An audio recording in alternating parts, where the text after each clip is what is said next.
आप कह रहे हैं कि हम दलित के नेता हैं चिराग जी, और आप दलितों के आरक्षण बढ़ाने की बात आती है तो आप सीधे तौर पे उनके पक्ष में रहते हैं। अब तो चिराग पासवान ने जीजा बोल दिया है कि सामान्य सीट से चुन लड़ेंगे। ये हम समझते हैं उनके अपने अलग प्रयोग हो सकते हैं, लेकिन हम दलित के संदर्भ में जो बात करते हैं, अति पिछड़ा के संदर्भ में करते हैं, सो समाज के 90% आबादी के पक्ष की बात कर रहे हैं, तो 90% आबादी के लिए आरक्षण की बात थी। चिराग पासवान कहाँ खड़ा थे? वो तो आरक्षण रद्द कराने के पक्ष में खड़ा थे। बिहार में जब डोमिसाइल नीति की बात हो ऐसा तो रही है, उन्होंने कभी नहीं नहीं बोला कि उन्होंने कहा कि आपको हम सभी समाज के लिए लड़ते हैं, तो डोमिसाइल नीति में यदि मान लिया कि ऊंची जातियों की कुछ सीटें जो है सीधे तौर पे सामान्य जो सीटें अनरिजर्व जो सीटें हैं, उसमें बाहरी लोग आकर के भर जा रहे हैं। तो बाहरी लोग भर जा रहे हैं, तो आपको उनके आप कह रहे हैं कि हम नेता हैं, तो आप उनके नेता कैसे हैं?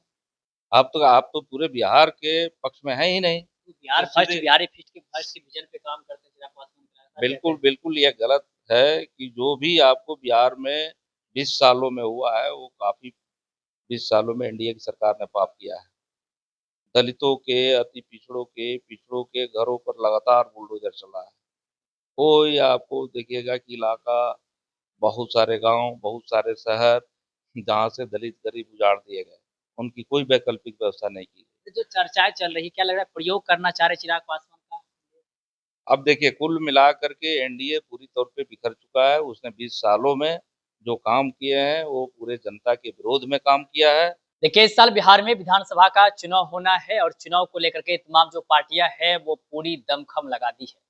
तैयारी का दौर जो है वो जारी है। आपको बता दें कि 2020 के विधानसभा चुनाव की अगर बात करें, खास करके शाहबाद क्षेत्र, तो शाहबाद क्षेत्र में एनडीए को सिर्फ 2 सीट आई थी। ये महागठबंधन का वहां पर दबदबा रहा था।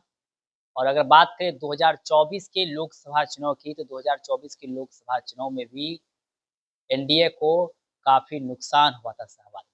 लेकिन देखिए 2025 है, 2025 से विधानसभा का चुनाव होना है। चुनाव में शाहबाद क्षेत्र में एनडीए किस प्रकार से काम करे, इसको लेकर के लगातार तैयारी हो रही है।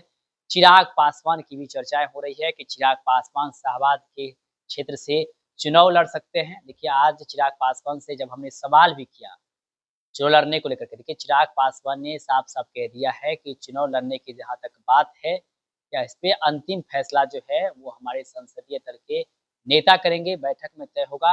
लेकिन उन्होंने यह भी कहा है कि चुनाव अगर यदि हम लड़ते हैं, तो गठबंधन को मजबूत करने के लिए लड़ेंगे, ना कि सीएम के चेहरे को लेकर के। देखिए, तमाम बिंदुओं पर खास बातचीत करेंगे। हमारे साथ बात करने के लिए भाकपा माले से विधायक वीरेंद्र गुप्ता जी हैं। बातचीत करेंगे, शाहबाद के क्षेत्र में आप लोगों का काफ़ी पकड़ है। सबसे अधिक विधायक भी इस वक्त आप ही लोग का शाहबाद में है। लेकिन अब उसमें कहा जा रहा है सेंधमारी की कोशिश कर रहे हैं एनडीए, और चिराग पासवान की भी चर्चा हो रही है कि शाहबाद के क्षेत्र से चुन लड़ेंगे। आप लोग के लिए कितना मुसीबत बढ़ने वाला है? धन्यवाद आपको, लाइव बिहार को, और संजीव जी, आपको भी।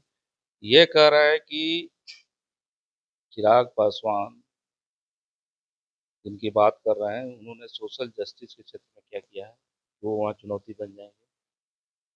आपने पूरे इतिहास क्रम को, पूरे हाल की घटनाओं को, पिछले 10-20 साल, 30 साल, 40 साल तक की घटनाओं को आप देखेंगे, तो जो भी सोशल जस्टिस की लड़ाई है, उसको तो भाकपा माले ने और अन्य सामाजिक न्याय की लड़ने वाली ताकतों ने लड़ा है, और समाज में एक समता, बराबरी कायम किया है, लोकतंत्र को स्थापित किया है।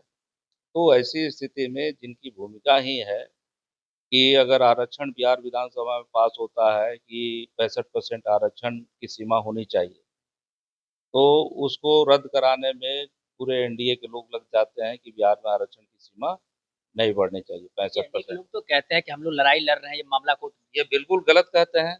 सीधे तौर पे उसको 9वीं अनुसूची में, संविधान की 9वीं अनुसूची के तहत दर्ज करना चाहिए था। केंद्र में मोदी की सरकार है, तो उसको करना चाहिए था, लेकिन वो तो नहीं किए, और सीधे तौर पे 65% का आरक्षण का मामला उन्होंने खारिज करा दिया। तो हम समझते हैं कि सीधे तौर पे जो 65% में 4% तो दलित के ही बढ़ जाते हैं, 2% तो आपको आदिवासियों के बढ़ते। तो आप कह रहे हैं कि हम दलित के नेता हैं चिराग जी, और आप दलितों के आरक्षण बढ़ाने की बात आती है तो आप सीधे तौर पे उनके पक्ष में रहते हैं।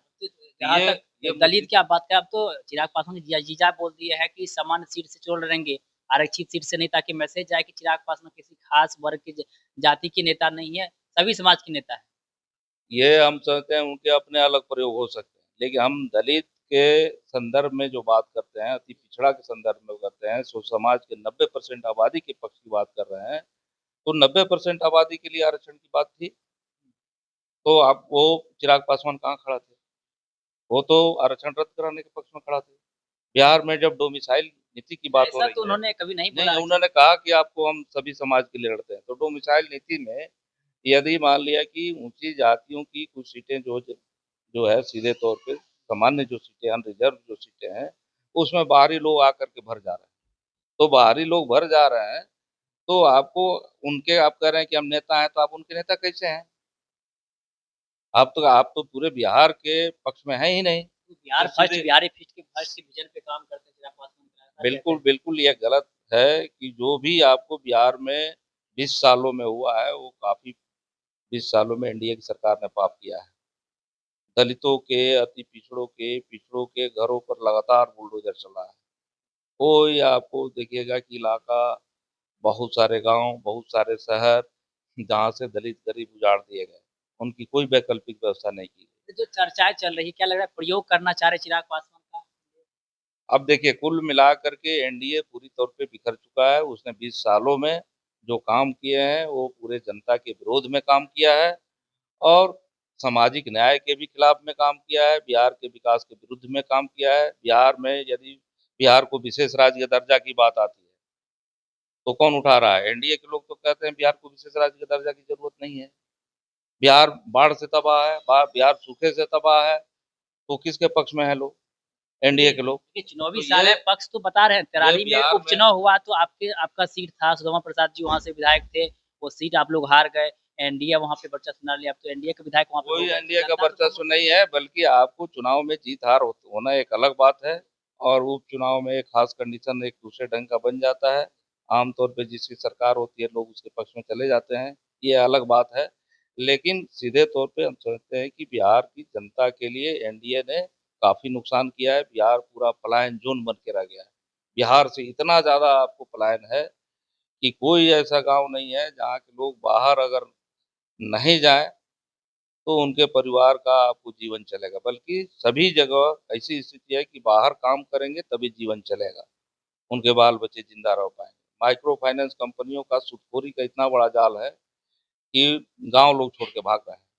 तो हम समझते हैं कि बिहार की स्थिति बहुत, चाहे सूखा हो, चाहे बाढ़ हो, चाहे रोजगार का सवाल हो, चाहे आपको आप अंचलों में भ्रष्टाचार का सवाल देख लेंगे, तो कोई ऐसा क्षेत्र नहीं है। बिजली के लिए गरीबों के घरों का बिजली कट कर दिया जा रहा है, बड़ी कंपनियों को बिजली फ्री है एनडीए के राज में, तमाम माफियाओं का हर तरह से छूट है। तो कुल मिला करके बिहार की जनता को वैसी सरकार की जरूरत नहीं है।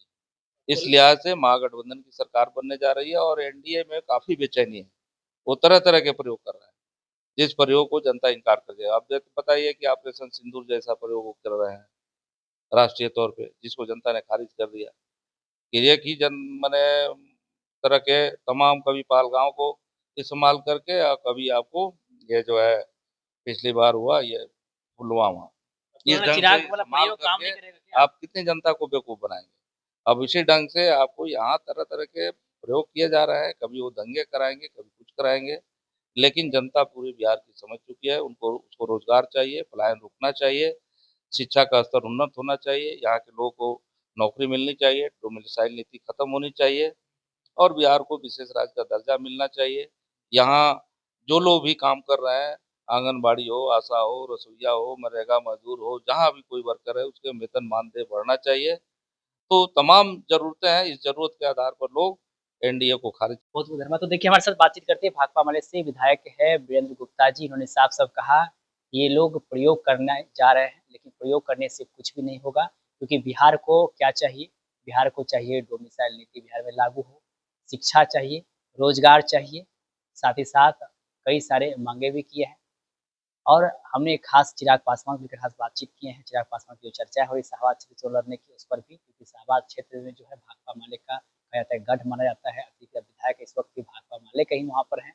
और देखिए एनडीए को काफी नुकसान 2020 के चुनाव में भी हुआ था, 24 में भी हुआ था, लेकिन 25 के उपचुनाव में थोड़ी राहत जरूर एनडीए को मिली थी। लेकिन चुनावी साल है 25, ऐसे में 25 का क्या कुछ समीकरण है चिराग पासवान के आने से वहाँ पर एनडीए कितनी मजबूती होगी, तमाम बिंदु खास बातचीत करे थे। जवाब देते हुए क्या कुछ करे थे आपने खुद सुना है। आप भी अपनी राय प्रतिक्रिया हमें कमेंट में दे सकते हैं।